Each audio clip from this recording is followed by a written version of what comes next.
Welcome to the Empowered Investor Podcast. Have you ever felt overwhelmed by the sheer volume of choices and voices telling you how to plan or invest for your future? With his straightforward approach, host Keith Matthews of Toulette Matthews & Associates cuts through the noise to help you create a winning action plan for you and your family. The decision-making framework discussed in this show can transform you and your investment experiences and will increase your odds of becoming financially secure. Learn more and subscribe today at tma-invest.com. Welcome to the Empowered Investor. My name is Keith Matthews, and I will be your host for today's episode. Today, we welcome Sean Broady from the Broady Windsor Group, a real estate broker and expert in homes. We'll be reviewing how individuals can consider buying their first home, first-time home buyers. In a market that's considered difficult, challenging, and perhaps unaffordable, today's episode is refreshingly optimistic. Whether you're a person in your 20s or 30s, or whether you're a parent like myself in their early 60s and thinking about your kids, today's content is for everybody. We will be reviewing strategies for first-time home buyers and how individuals can actually enter the market. We'll discuss what types of homes individuals should target and why. We'll discuss whether individuals should buy on their own, with their partner, maybe with a friend, and then also how parents might be able to help. We'll review what renovation strategies provide the best return. Finally, we'll discuss various different ways that individuals can come up with the elusive down payment from either hard work, saving, being creative. What Sean brings in today's show, I think, is an incredible sense of optimism and that opportunities do exist. You just have to think outside the box. So thank you for joining, and we do hope you enjoy today's episode with Sean Broady. Welcome back to the podcast, Sean. Keith, I'm happy to be here. Thanks for having me back. We did a podcast, I think it was like 3 years ago, where you spoke about moving into bigger homes. That was the exact podcast that we did. So super grateful that you're back. We're talking specifically about first-time home buyers today and different strategies in terms of getting in the market. Before we do that, can you take a few minutes and tell us a little bit about your professional background and then a little bit about your background about buying homes? Sure. So I'm a certified real estate broker here in the West Island of Montreal.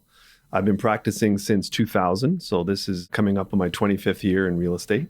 Together with my wife and my brother, Scott, we manage a small real estate team. We have 6 full-time brokers, 3 admin, and we primarily service families and investors in the greater Montreal area.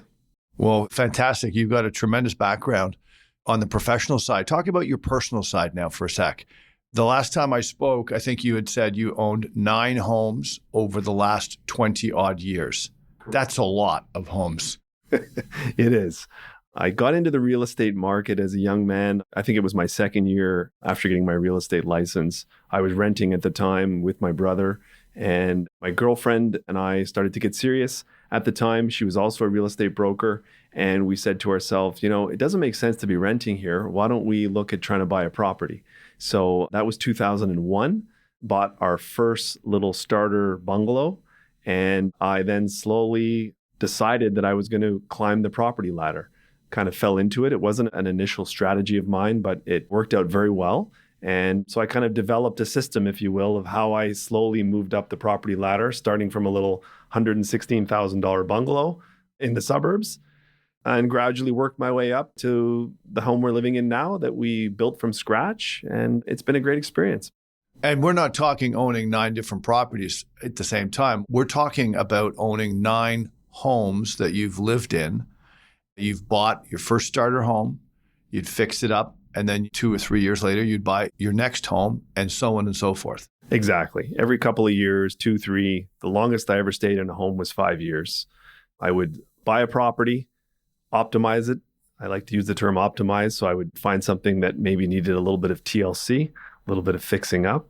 And I gradually developed a system, if you will, for the kind of property that I would be looking for specifically.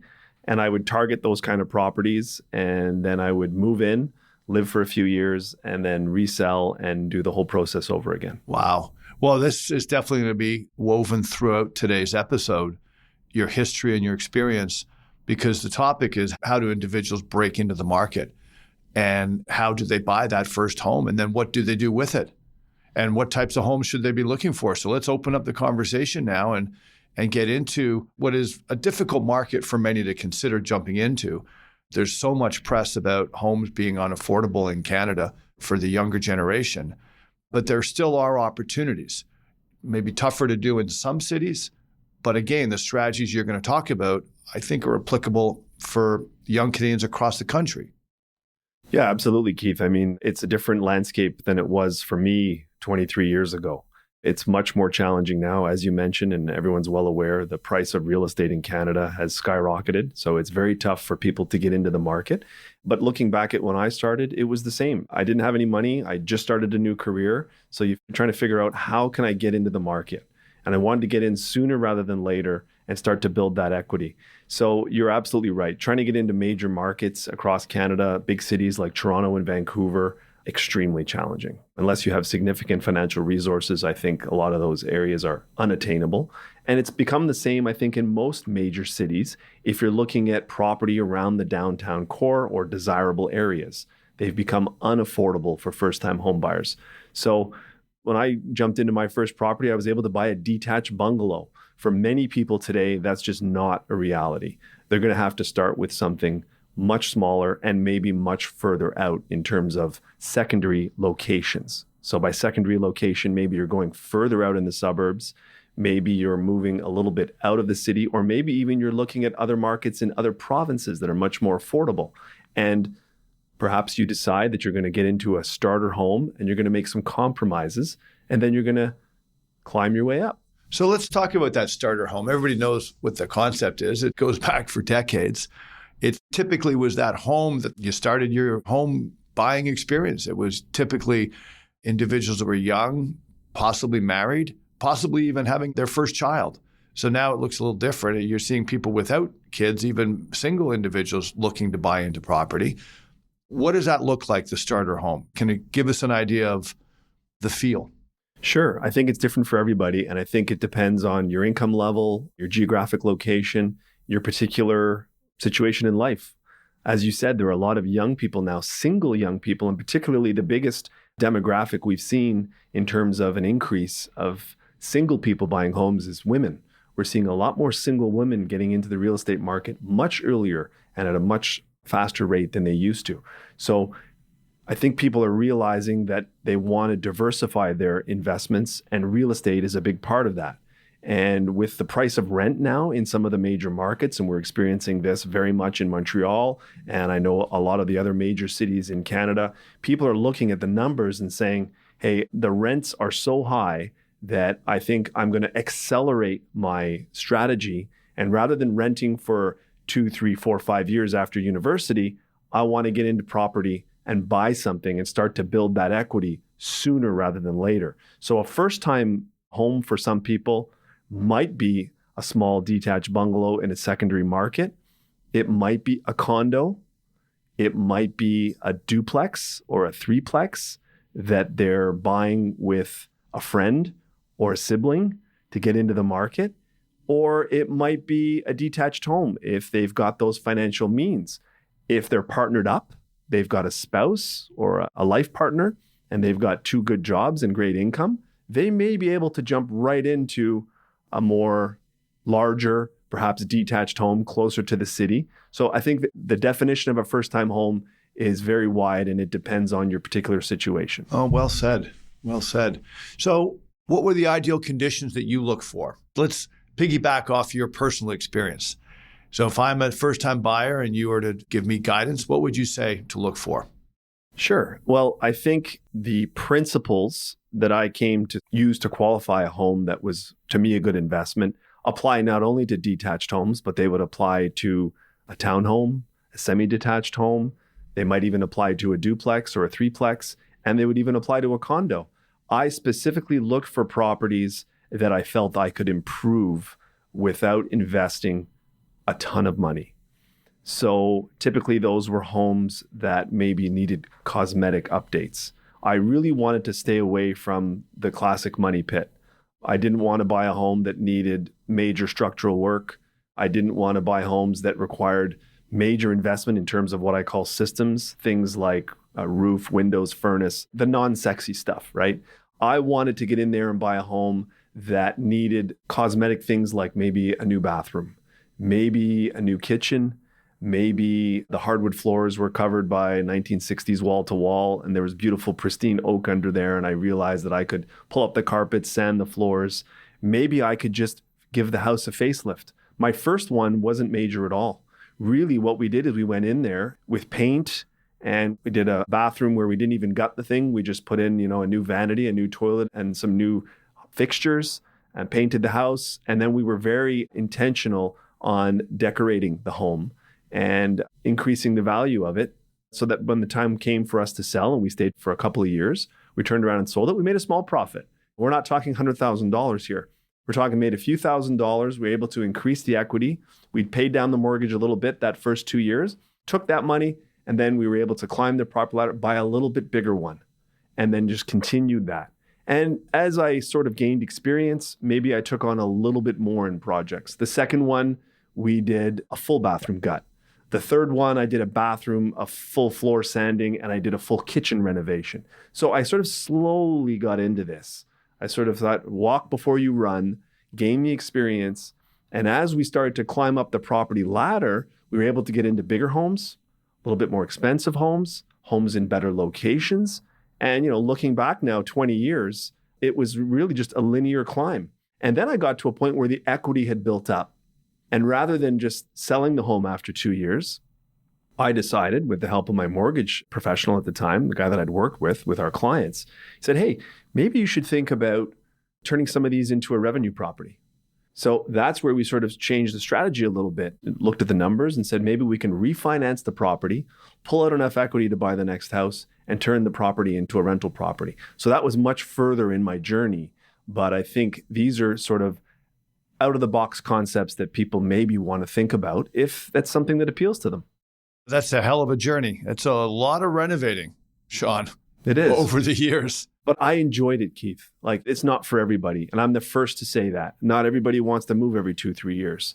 Not everybody wants to take on design and renovation. I really enjoyed that process. I enjoyed the process of design as I got into more major renovations, moving walls, reconfiguring rooms, and really improving the flow of an old house was something that I really enjoyed. Well, I think the big point you're bringing here is that if you're a first-time home buyer, you have to go into a home and look for homes that don't show amazing, may not have a pristine look, and you've got to roll up your sleeves and do elbow work and get involved and rip up carpets and sand floors and paint and get the landscaping done and clean the house up. There's incredible videos now online.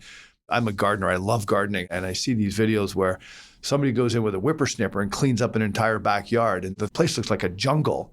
And all of a sudden, with maybe a weekend or 2 weekends or 3 weekends of work, it can be completely changed. Absolutely, Keith. You've hit the nail on the head, and that's what people can do with homes. You often have buyers who want to walk into something that's turnkey, and especially with first-time buyers.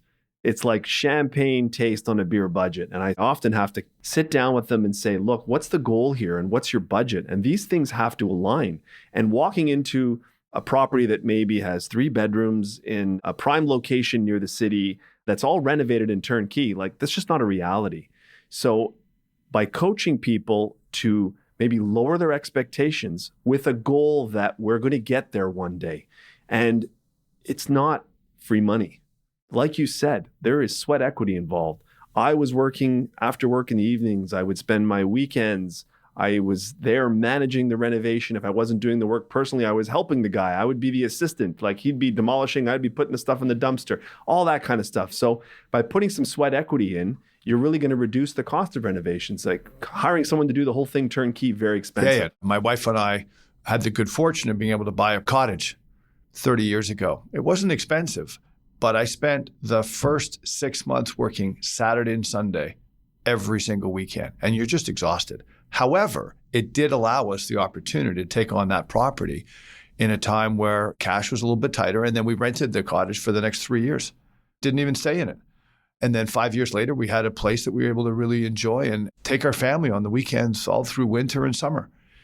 So working on property can be a really rewarding experience.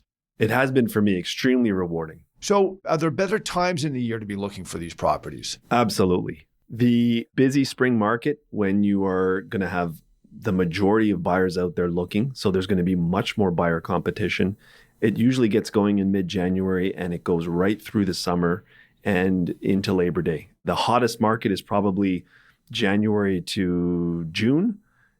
You then have somewhat of a lull in the market during construction holiday here in Quebec. So that's sort of the last 2 weeks of July. It then picks up again around Labor Day. I think out of all the properties that I have purchased in my life, 90% of them were bought in the late fall. So I have always bought property in late October, early November, and even into December. And I've found some great deals. I always tell clients the profit on home, when you're looking at it from that perspective, the money's made on the purchase. You've got to get a great deal. If you're in a spring market and you're in a bidding war and you're going to pay top dollar for something, you may not get that return you're looking for when you turn around to sell it in 2-3 years.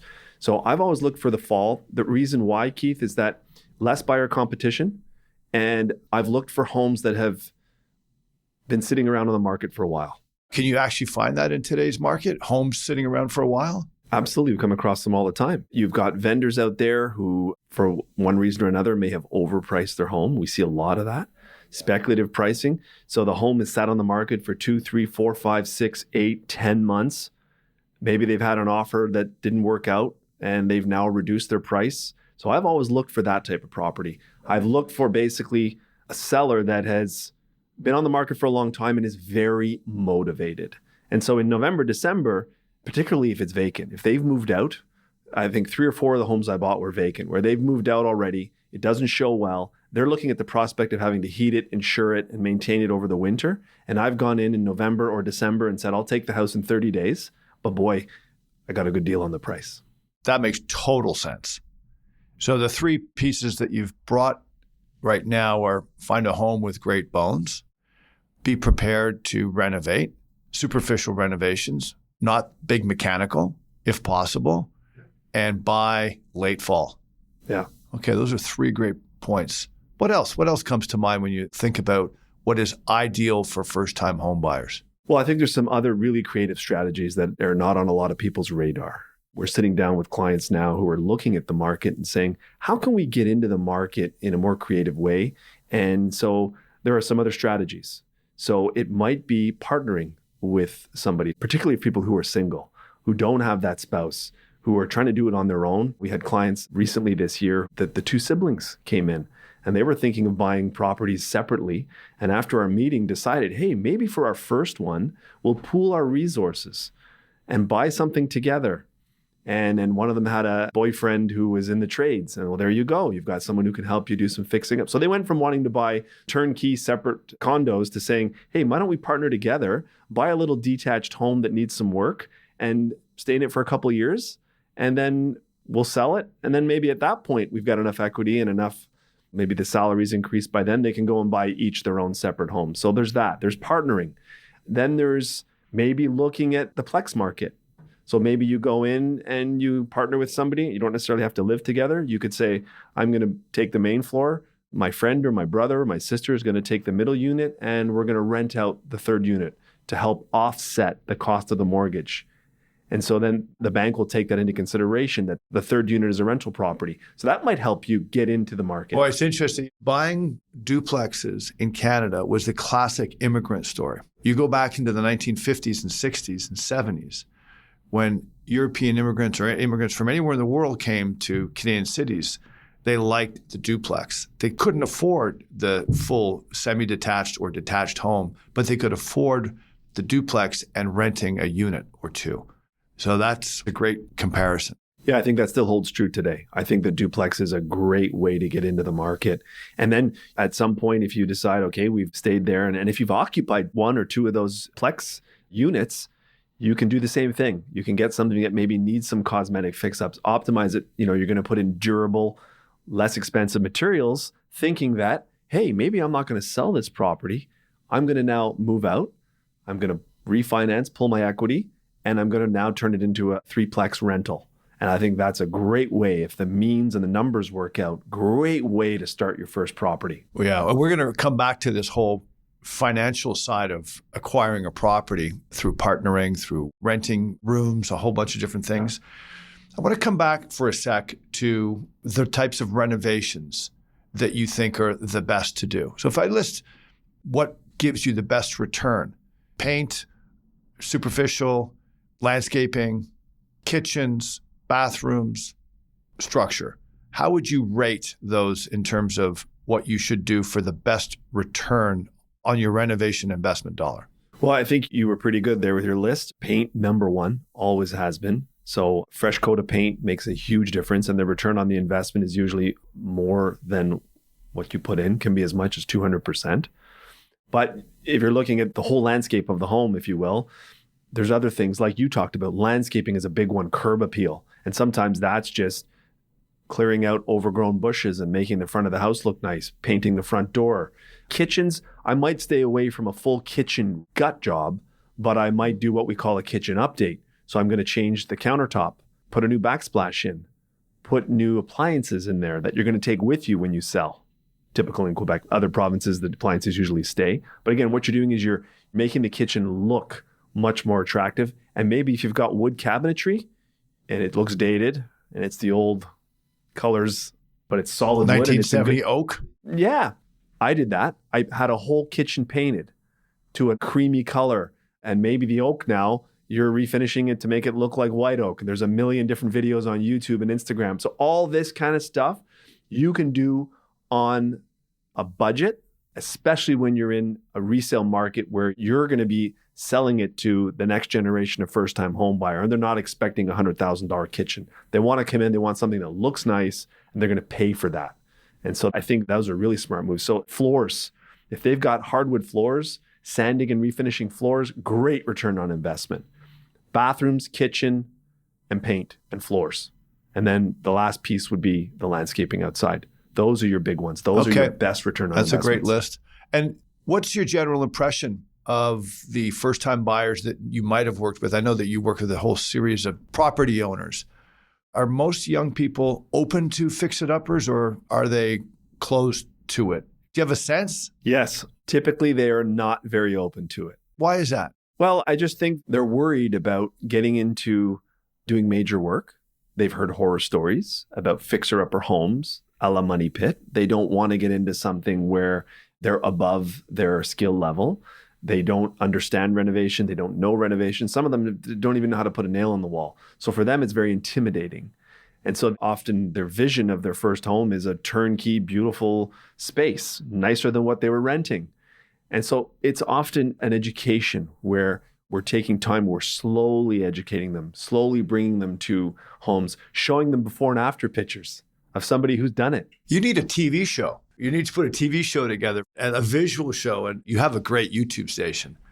But do you have a YouTube on how to fix up homes for the younger generation, for starter homes? HGTV has done a good job of that. Although I will say a lot of the shows on the fixer-upper, love it or listed, and these kind of things don't necessarily reflect reality. It looks like they come in and do a quick renovation and it doesn't cost much money and turn around and make a huge profit. So I think we've got to be careful on that. But I think with the help of a good advisor there to help people, they can really get into a property and have a successful experience. I think it's the key is just surrounding yourself with the right people, the right advice, the right advisor. Yeah, well said. I also think that individuals have to be prepared to do the work.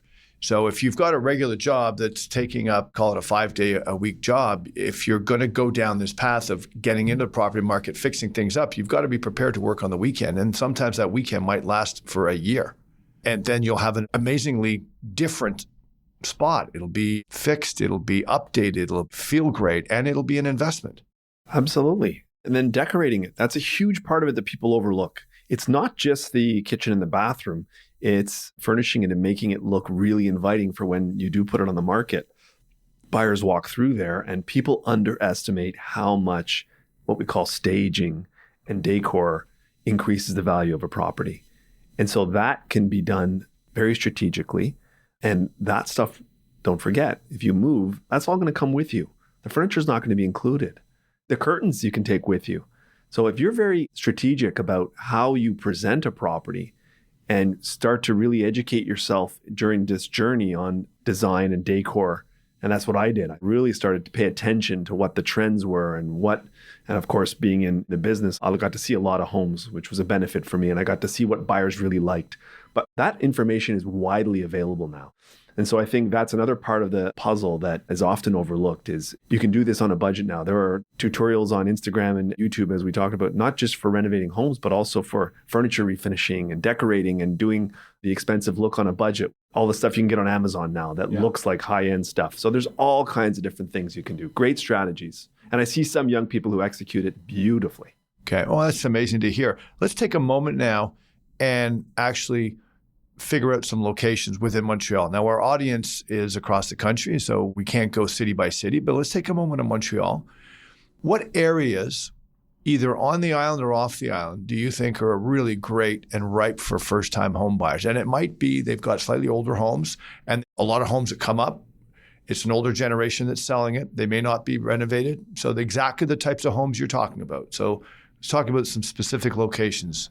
Sure. Well, again, I think it would depend on the first-time home buyer, their budget. I think if you're looking at a lower budget, you're probably going to start getting into the market in a condo. If you're looking at detached homes, you're probably going to be looking off-island. You're going to be starting either off-island in the Montérégie area, Vaudreuil-Soulanges, so things like Vaudreuil-Dorion, as far out as Rigaud. The further out you go, the more affordable the properties are going to be. You may be looking north into Laval, some of the older mature areas in Laval, Chateauguay in the South Shore, much more affordable there than trying to get into the trendy areas around Montreal, Verdun, Pointe St. Charles, St. Henry, that used to be working class neighborhoods are now quite gentrified and are very expensive. If you're wanting to stay on the island, which I think if you can get a property on the island as a first-time buyer, great. My goal would be, if I can't, go off island and look to move up to get on island.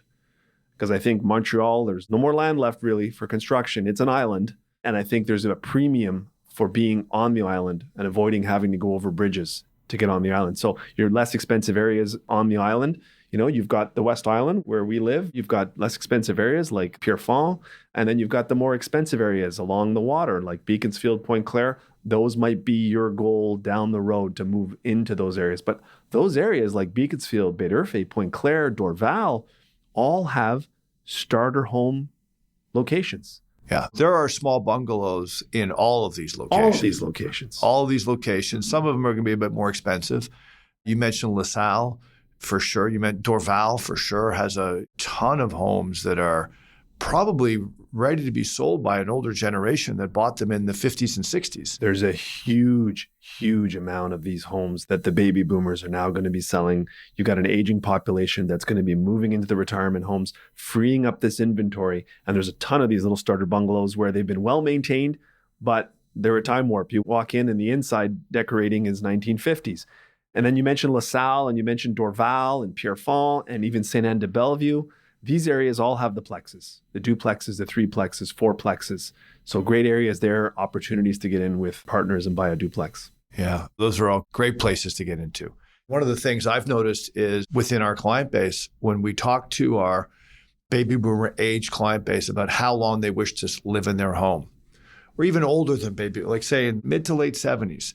Pre-pandemic, there were classic, I figure in my late 70s, maybe early 80s, I'll move.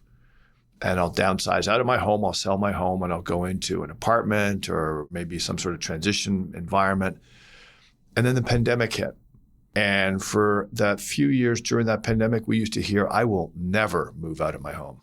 I am staying here till whenever because of the pandemic and this whole fear of living in more congested environments. And then, of course, we've had some recent weather, which have created floods. And now owning a home has become tricky and cumbersome and worrisome and requires a huge amount of extra energy. And I'm now starting to hear from some of our clients, they're ready to sell way faster than what I would have thought.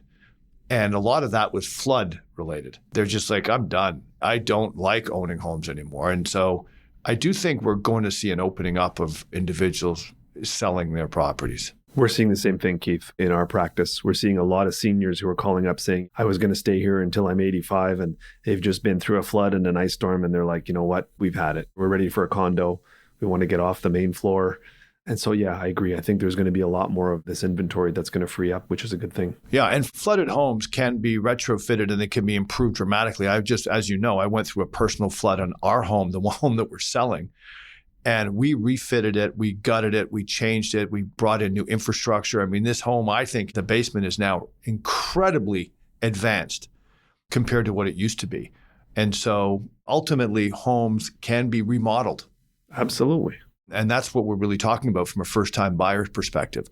Okay, so we've really covered off trying to identify the homes, try to figure out what types of renovations, areas, styles. Let's spend a little bit of time in today's show talking about financing, which is the big question. How does one actually come up with the money? What are the strategies? And what are some of the alternative ways we can think about this? So start with new changes that might come through here with regards to CMHC, financing, and amortizations, and that whole component of support. Sure. Well, I think the two foundational government programs that I would certainly advise people to take advantage of would be the first home saving account and then leveraging the home buyer plan through your RRSP. So between those two programs, you can really start to save tax sheltered for your first home. And again, if you're with a partner or a spouse, you times that by 2, and that'll really help you save for the down payment. So the government has put those in place to help. They've also recently put in an extension to the amortization of a mortgage. So previously in Canada, you could not amortize a loan more than 25 years. So that's basically taking your loan amount and stretching it over 25 years. You'd pay it off in 25 years, and your payment would be amortized over that period. You can now do that over 30 years.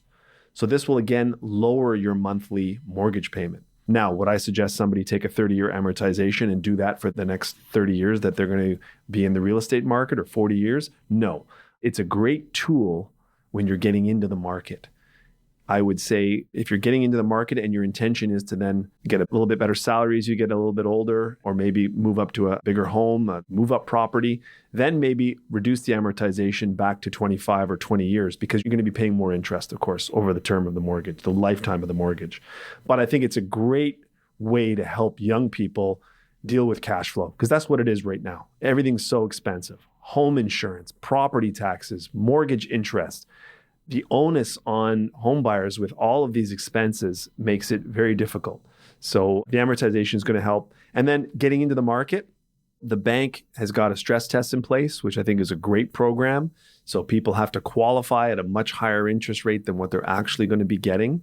That saved us when interest rates went up from mass mortgage defaults. But it does make it onerous for borrowers to get a loan. For young people, generally the bank is going to want 2 years of consistent income. They're going to look at the average of your last 2 years. You can't be on a new job, on a probationary period. So there's all these things that you need in order to qualify. And then they're obviously going to look at your income versus your debt payment, your debt ratios, and they'll come up with a value and say, okay, you're approved to buy a home at this much. But often they'll pre-approve you for more than you can really afford. So I like to caution our clients in our practice to say, look at your overall budget. Don't necessarily look at what the bank's going to approve you for. Look at not just the mortgage, but you've got to have property taxes in there, utilities, home insurance, and then you should have a slush fund there for unforeseen expenses. Things like a furnace breaks down, or you have a flood, or there's something that breaks down. We suggest people have a slush fund of around 1% of the value of the property per year for unforeseen expenses. So you want to be a little careful in your budgeting and be very mindful. Don't necessarily just buy the maximum amount that the bank will approve you for. But back to how do we get in and how do we get into these properties? Sometimes if you haven't got the down payment, we're seeing a lot of clients in our practice whose parents want to help. So we're seeing gifting. And gifting is great because mom and dad can gift to their children tax-free. So they can gift an amount of after-tax dollars to their children to help them with a down payment. It may be to help them with fixing up the house. So money that goes to their kids to buy a property, the bank will require a gift letter, and then the gift can become part of the down payment. So let's say if first-time buyer has more than 5% or 10% or 20% to put down, they may use the gift letter to get the down payment in and then save some of that money for the renovations. Because we talked about maybe having some money aside to fix up the house a little bit. Well, if all your money went to the down payment, you've got no money to optimize the house. So maybe you're going to put a little bit less down payment for the first few years and keep some of your savings to do some cosmetic fix-ups in the house. So there's parental support that can happen in the way of a gift letter. And we're also seeing a lot more parents, when we sit down and have a consultation with them, maybe deciding they're going to give a loan to their children to help. So that may be in the form of a second mortgage, a private loan from mom and dad. And there's various different ways to structure that. We always advise that that be drawn up by a notary and notarized and becomes a deeded loan on the property. And we've seen parents look at strategies of, I'll lend my children X number of dollars, and I only want it to be repaid when they sell the property. If the intention is to stay in the property for 2-3 years and then climb up to a bigger property or a more expensive property, maybe they defer the payment of that loan. And that can all be drawn up legally. And so that's a great way that parents can help. And then they can also co-sign. They can become a part owner of the property. But we always caution people to be wary of capital gain if they become a 50% owner. We've seen people make that mistake. Mom and dad bought the property with Junior. They're a 50% owner. Junior sells the house in 3-4 years. The value has appreciated, and now mom and dad are hit with a capital gain. So I think the savvier parents who've sought out some advice in doing this have notarized this, and maybe they become only a 1% owner. Wow. Okay. So they're a co-signer on the property. They become joint and severally responsible for the mortgage payment. So they're guaranteeing the loan, but they're only a 1% owner. So that really minimizes the capital gain. So they're able to get the bank to basically approve because of the cosign, and they're taking on very limited capital gain exposure. Exactly. So you've just gone through a whole lot here, Sean. There's a tremendous amount of opportunities for individuals to find that deposit. And if I could summarize it, I mean, I think what I'm hearing is at first, obviously, there's some great financial packages, financial saving through RSP, first home buyer, through the tax-free home purchase account. If you've got good incomes and you're two people, in theory, by the time you're 30, you might actually be able to save up $40,000 in your tax-free account and maybe $60,000 RSP. So each person may have between $70,000 and $100,000. Times that by 2 if you're two working individuals. Other options are partner up with good friend or a good sibling. friend, sibling, and make that down payment come to fruition. Another strategy is take either one of those two first combinations and then add some parental support. And it doesn't have to be a gift. It doesn't have to be a gift. I think the latest stat I've seen is 1 in 5 starter homes in Canada has been assisted with a parental gift as a down payment, and potentially up to $100,000. I suspect that's happening more in Toronto and Vancouver than everywhere else in Canada. But that gift is available, the loan is available, and the co-signing is available. And I guess even a loan to help renovation. So all these very different layers that potentially are available for young buyers and their families. And there's one more we didn't even touch on, Keith. There's another one that, again, is not on most people's radars, but is becoming much more popular, is vendor financing. Okay, so what exactly is that? So that is a situation where the owner of the property gives a private loan to the purchaser.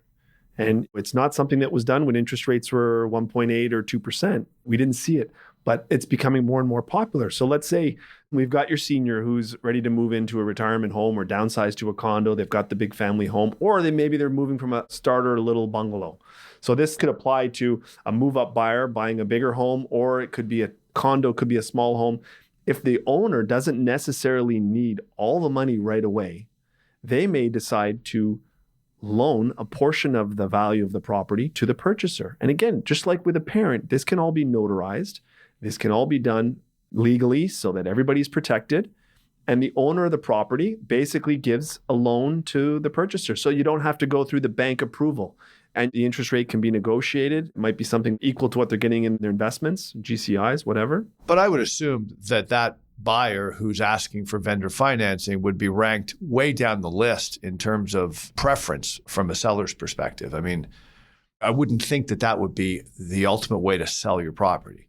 No, as I said, this is going to be something that really needs two people who have the right professionals in place to explain how this works. If you say this to somebody, if you propose this to a seller out of the blue, their initial reaction is going to be like you. Well, this sounds a little bit outside of the realm of something that I'm comfortable with. But it's important to point out that this is an option that could be proposed. Maybe a property that, like we talked about, that has been on the market, hasn't sold. Maybe you've got a very motivated seller. And you've seen this. I've seen this, yeah. And then maybe you've got a situation where you're buying it from somebody you know. Maybe it's not a stranger. Maybe it's your uncle, or maybe it's your parents' best friend who's got this home. And so there's a little bit more familiarity there in setting up this vendor financing. But it's much more popular in the Plex market, where somebody owns this as an investment and it's not their principal residence. And there's taxation that's going to come into play there. And so by offering vendor financing or a rent-to-own scenario, that might be a win-win for the property owner and the purchaser. So it's just to put it out there that it's something that maybe people should think about and discuss with their real estate professional, with their lawyer, their notary, their accountant. These are options. Well, what I like about this section of this conversation is we've presented about 5, 6, 7, 8, 9 different ways to think about coming up with your financing, your down payment. And I think the message is clear that individuals who are looking to break into that home market have to review all these different things and see what fits them best and see what they can actually come up with and see what works. Absolutely. And I think the big takeaway is lower your expectation a little bit, maybe be okay with a smaller property to begin with, be okay to drive a little bit further outside the city for your first property, with the goal of maybe it's not your forever property. You're going to move up that ladder. And we're seeing more and more of that these years. It's very rare where you'll see a young couple come in and buy the home and stay in it for 30 years now. They're not at the level where they can buy that size of home that's going to support a family with 2 kids. So they're going to start small. And maybe that's a tiny little condo. And then you move up to a townhome. And then you move up to a bungalow. And then you move up to a small 2-story. And then you move up to the bigger executive 2-story. So this is a journey that a lot of people may find interesting. Well, this is great because you're now segueing into the last section of this discussion, which has been fantastic so far. And the discussion is, when should I sell? So I'm a first-time home buyer. You buy in, I do everything you've mentioned. I've gone down, I'm being in the house. When do I consider selling? And you had your own personal experience where you kind of sold every 2 or 3 years. Maybe not everybody wants to do that. So what's the right time and how do you think about this? I think the answer is that depends. And it's different for everybody. It depends on your situation. It depends on your family situation, what your spouse is comfortable with. If you're thinking of moving, are you moving within the same neighborhood? I tried to do that, so I wasn't disrupting my daughter at the time and moving into a different city every time. So I think it just depends on what you're comfortable with. Some people may be fine to take on a new project every 2-3 years. I know I enjoyed that and I was comfortable with it. And my wife is fine with doing that. We've done that now since my wife and I have been together. But some people might say, that's not for me. I'd rather my side hustle is going to be getting another degree or improving my career. And I'm going to take that route to try and increase my skills and maybe earn more income that way. And I'm going to take a different investment approach. And that's fine. If real estate's something that interests you and you feel that you might be open to a little sweat equity on the real estate side of things, then I would suggest maybe you're going to move every 2, 3, 4 years. And maybe you'll do it once or twice and you say, I'm never doing that again. That was an awful experience. Fair enough. Well, I think your point is extremely valid, which is maybe 20 years ago, if you saved hard enough, you could buy a starter home and maybe you had 1 or 2 home switches in your entire life. If that. That was a very traditional way that Canadians would enter the market. And it's just not the way it can be done now, or few people can do it. Most people need to think about multiple switches along the way. Yeah, and I think some people they're focused on their career and their family, and they'll just buy the house that somebody else fixed up, and they're comfortable doing that, and they'll move every 3, 4, 5, 10, 15 years. That's fine too. There's nothing wrong with that. It's just, I took a different approach. I was lucky enough to have been in the real estate business, and I learned a lot along the way, and I had a lot of fun doing it. And so if it's something that appeals to people, I'm a big supporter of it. I think it's a great way to climb the ladder and build some equity much quicker than you would if you just stayed in a house for an extended period of time. Another thing I like to point out to people is that you stay in a house for 15, 20 years, you got to start doing everything again. Yeah. You've been through that. You then have to do the roof again and the windows, and you got to change the heating system, and you got to put money into the property again. Yeah, we've lived in our house for 24 years. We've done 2 major stages of fixing up. So there you go. So it just depends what you like. You mentioned something a few minutes ago I wouldn't mind touching base on, the side hustle, because I think that's important. And the side hustle being this concept of working 5 days a week may not be enough. And people are taking on extra jobs, extra roles. Maybe it's a second job. Maybe it's advancing their current jobs by taking more professional designations. But at the end of the day, there's extra work that has to be done. And maybe that's happening on the weekend. And what you're alluding to is this side hustle can, in fact, be fixing up your homes and improving your homes and moving up the property ladder.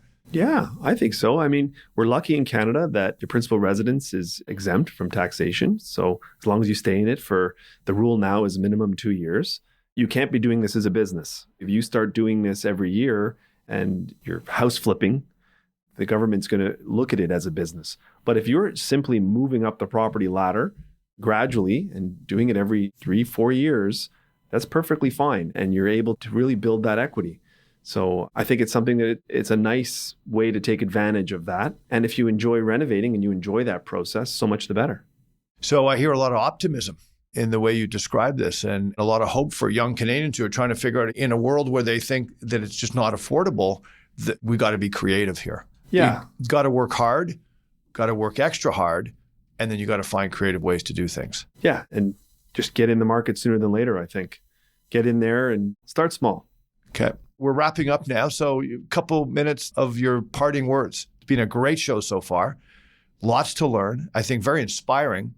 If you're a young buyer or if you're a baby boomer who have young kids in their 20s, you're now seeing a lot of options that have come through thanks to the show today. So parting words. Well, I think my parting words would be put a plan in place.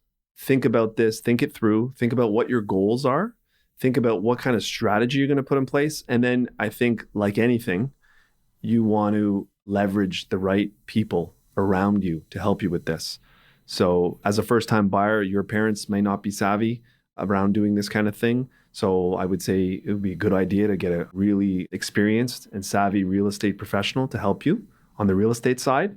You're going to want somebody like you who's going to help on the investment side of things. And then you're going to want a good accountant and a good legal professional.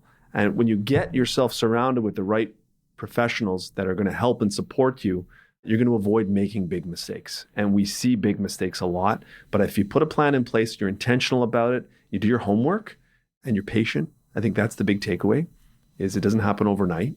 It's baby steps. And I think there's great opportunities in the Canadian real estate market if you just take the time to sort of educate yourself and do it intentionally. Wow. Well, Sean, thank you so much for joining us today. I know the audience will be very appreciative on all these different strategies, concepts, and optimism. I mean, I think that rings through. And you have a fantastic brokerage firm, Broady Windsor. You've got an advisory group, which is very unique in the sense of providing ongoing advice to individuals who own properties, regardless of whether they're looking to do a transaction in the next 12 months. And I know it's a fantastic service. So thank you so much for joining us today. My pleasure, Keith. Thanks again for having me on. Always great to be here. You've been listening to the Empowered Investor Podcast, hosted by Keith Matthews.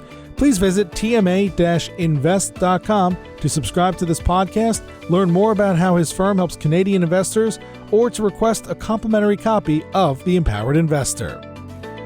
Investments and investing strategies should be evaluated based on your own objectives. Listeners of this podcast should use their best judgment and consult a financial expert prior to making any investment decisions based on the information found in this podcast.